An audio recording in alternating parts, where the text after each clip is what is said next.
Police वाले आ रहे हैं, इन्हें कुछ मैटर का पता नहीं, मगन पीछे लग गया। कोई भी आ जाओ, कोई भी मुलाजिम आ जाओ, CID का आ जाओ, चाहे PM ऑफिस में आ जाओ, बात मुका, हम तो अड़ रहे हैं, उड़े बैठे हैं, हमारा तो जी जा रहा है नगर का। सुसाइड नोट जो लिखा हुआ था DC कार्यालय में थे, जो रूटीन की डायरी होती है उसमें रिसीविंग वगैरह की, उसी में उन्होंने सरकारी डायरी में ही वो सुसाइड नोट लिख रखा था। उसमें पुलिस वालों का विशेषकर जो अशोक DSP है, उनका पूरा काला चिट्ठा उसके अंदर उकेर रखा था उसने अपनी भावनाएं। पूरे 8-9 पेज का सुसाइड नोट है। एक कोई मामला था उस कॉलोनी का, 100 लोगों ने एक एप्लीकेशन दी जी। 1-4 सेक्टर की बात है ये। देखो 2-3 महिलाएं वहाँ रहती थी, अवैध काम करती थी, बल्कि फौजी साहब उसमें शामिल भी नहीं थे। 100 लोग कॉलोनी के उनसे तंग आकर भाई ये गलत हो रहा है, तो फौजी साहब ऐसे रूटीन में घूमने फिरने जा रहे थे, तो कहे ऐसे ऐसे हो रहा है, बच्चे आपके भी जवान हो रहे हैं, इस पर कार्रवाई होनी चाहिए, लोग नहीं रहने चाहिए। उन्होंने जो चौकी है नजदीकी उसमें वो एप्लीकेशन दे दी। वो बातचीत होने के बाद ये हो गया भी मामले को रफा दफा करो और ये 2 दिनों के बाद ये यहाँ से खाली हो जाएंगे या अपना जो धंधा करते हैं ये बंद कर देंगे। अशोक DSP ने उसको छेड़खानी का मामला दर्ज करके बार बार इस तरीके से फंसा दिया कि फौजी साहब, एक मीटिंग में तो मैं खुद भी शामिल था और करीब उस कॉलोनी के 100 लोग शामिल थे उसमें। अशोक DSP ने मौके पे भी कहा, बोले फौजी मैं तेरे को मरने को मजबूर कर दूंगा, बोले आपने मेरे से पंगा लिया। सुसाइड नोट में भी राजकुमार फौजी ने वो दर्ज किया है, अशोक जो DSP है उसने मेरे को मरने पे मजबूर कर दिया। यही है ये डेड बॉडी को यहाँ से उठा लें और जाके संस्कार कर दें, इसका कोई रफा दफा मतलब मामला रफा दफा हो। जब तक न्याय नहीं मिलेगा, जब तक न्याय नहीं मिलेगा, हमने चाहे 10 दिन बैठना हो, हम डेड बॉडी नहीं उठाएंगे, नहीं पोस्टमार्टम करेंगे। नमस्कार, मैं हूं अंकिता सिंह और आप देख रहे हैं सिटी वीक न्यूज। भाई हिसार शहर में एक बहुत बड़ा मामला सामने आया है, जहां पर एक सरकारी कर्मचारी ने फिलहाल आत्महत्या कर ली है और उनका पूरा परिवार जो है आप देख सकते हैं, उनके जो रिश्तेदार हैं फिलहाल मौजूद हैं, उनके लिए यहाँ पर इंसाफ की मांग करते हुए दरअसल सुसाइड नोट के अंदर जो है पुलिस के ऊपर बड़े सवाल उठाए गए हैं, पुलिस की नीयत को लेकर के सवाल उठाए गए हैं। और फिलहाल जो है परिवार के अगर लोगों की बात करें या जो नजदीकी रिश्तेदार हैं वो हमारे साथ हैं, इनसे बातचीत कर लेते हैं। मामला क्या है, क्यों जो है उन्होंने सुसाइड किया है, पूरी बात क्या रही है वो एक बार जानना चाहूंगी। मामला ये है जी, राजकुमार फौजी जो रिटायरमेंट फौजी CRPF से, जिन्होंने आत्महत्या की। हाँ, जिन्होंने आत्महत्या की, DC ऑफिस में D ग्रुप की नौकरी में जॉब करते थे, डाक का काम था उनका। ठीक है।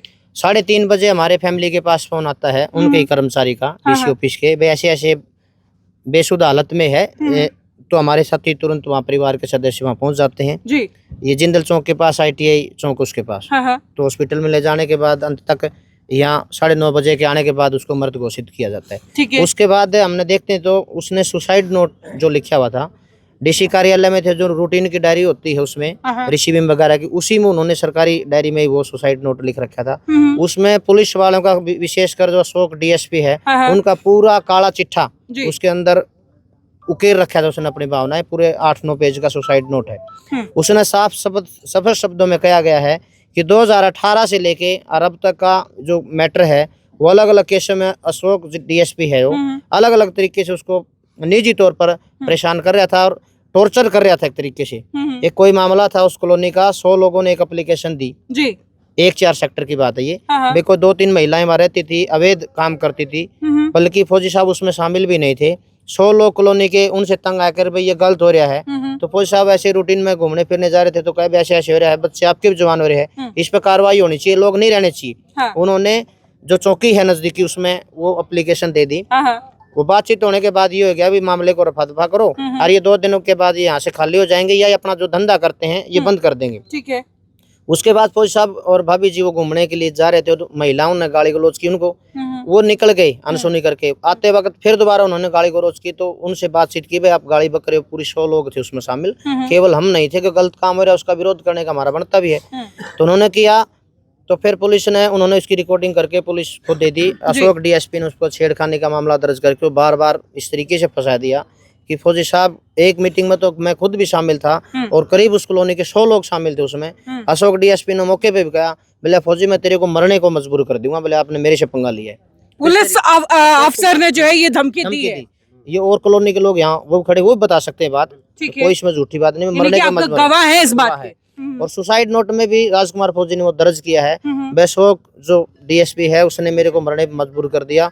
जो बिल्कुल एक तरीके से मेरे को, मैं एक बहादुर था, सेना में जॉब करके आप 20 साल, और अब ये सेवा दे रहा था, लेकिन उसके बाद भी उसने अलग अलग तरीके से इतना टॉर्चर किया कि इसको फौजी को मरने पर मजबूर कर दिया। फिलहाल 2 दिन से अगर बात करें तो जो है इस मामले को घटित हुए हो चुके हैं, अभी तक बॉडी आप लोगों को नहीं मिली है, पोस्टमार्टम शायद अभी तक नहीं हुआ है। क्यों देरी हो रही है? प्रशासन के लोगों से आपने बातचीत की है, क्या कारण? प्रशासन हमारे पास आया नहीं है, प्रशासन ने कोई भी बात नहीं करी, कोई डीसी नहीं आया, कोई एसपी नहीं आया, कोई एसडीएम नहीं आया, यहाँ कोई भी प्रशासन का कर्मचारी नहीं है हमारे पास, अब तक कोई नहीं है। कोई भी नहीं आया। आज आप डीसी ऑफिस जो है गए हैं, वहाँ से क्या कुछ? डीसी साहब आज किसी मीटिंग में गए हुए थे, हाँ। तो उन्होंने बोला भी आप कल तक वेट करो। और बाकी जो पुलिस के आला अधिकारी हैं, क्या उनकी तरफ से कोई फोन मैसेज? किसी का मैसेज नहीं आया जी, किसी का फोन नहीं आया। ठीक है। हमारे पर्पस यही है ये डेड बॉडी को यहाँ से उठा लें और जाके संस्कार कर दें, इसका कोई रफा दफा मतलब मामला रफा दफा हो जाए। यानी कि जिस व्यक्ति ने आत्महत्या की है, जो एक बड़ा सा सुसाइड नोट लिखा है, उसको इंसाफ किस तरीके से मिलेगा, उसके ऊपर जो है अभी तक कोई भी बात साफ तौर पर निकल करके नहीं आई है। जिन्होंने आत्महत्या की उनके बेटे जो है मेरे फिलहाल साथ में है पंकज।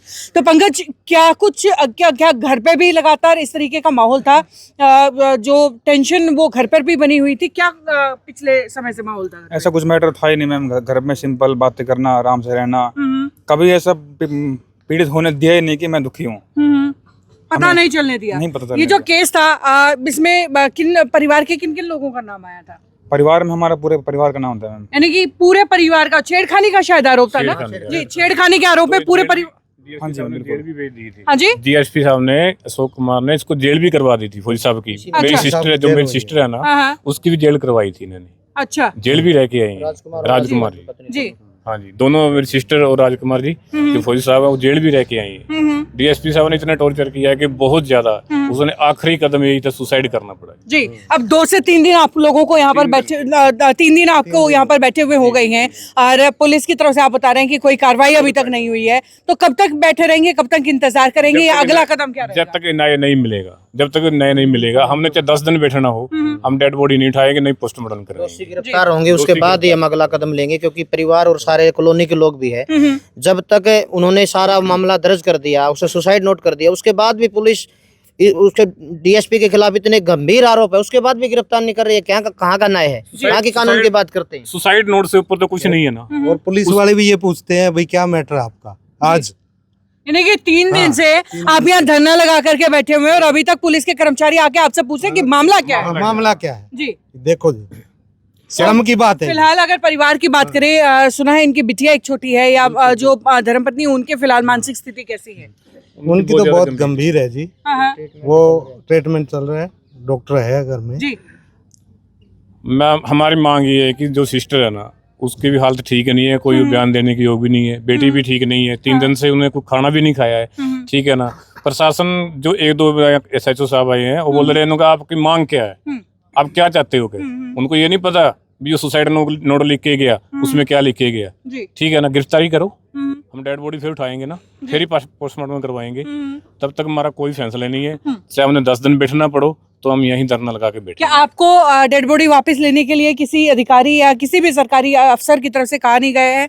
अभी तो कोई आया नहीं है ना SDM है, ना SP है, ना DSP है, अभी तो कोई भी नहीं आया। अनदेखा कर दिया, अनदेखा कर दिया। ठीक है, बहुत बहुत शुक्रिया। तो भाई फिलहाल जो है आप ये मामला देख सकते हैं। दरअसल ये रिपोर्टिंग मैं बता दूं आपको अग्रोहा से कर रही हूं, जहां पर डेड बॉडी को लाया जा चुका है पोस्टमार्टम के लिए, लेकिन 3 दिन जो है इस वारदात को घटित हुए हो चुके हैं। अभी तक ना पोस्टमार्टम हुआ है रिश्तेदारों के हिसाब से, और ना ही अब तक जो है मृतक को इंसाफ मिला है। ये मामला क्या था वो हमने आपके सामने रखा है, और इस मामले की अपडेट लगातार सिटी बिग न्यूज आपको दिखाता रहेगा। जुड़े रहिए हमारे साथ और देखते रहिए सिटी बिग न्यूज। नमस्कार।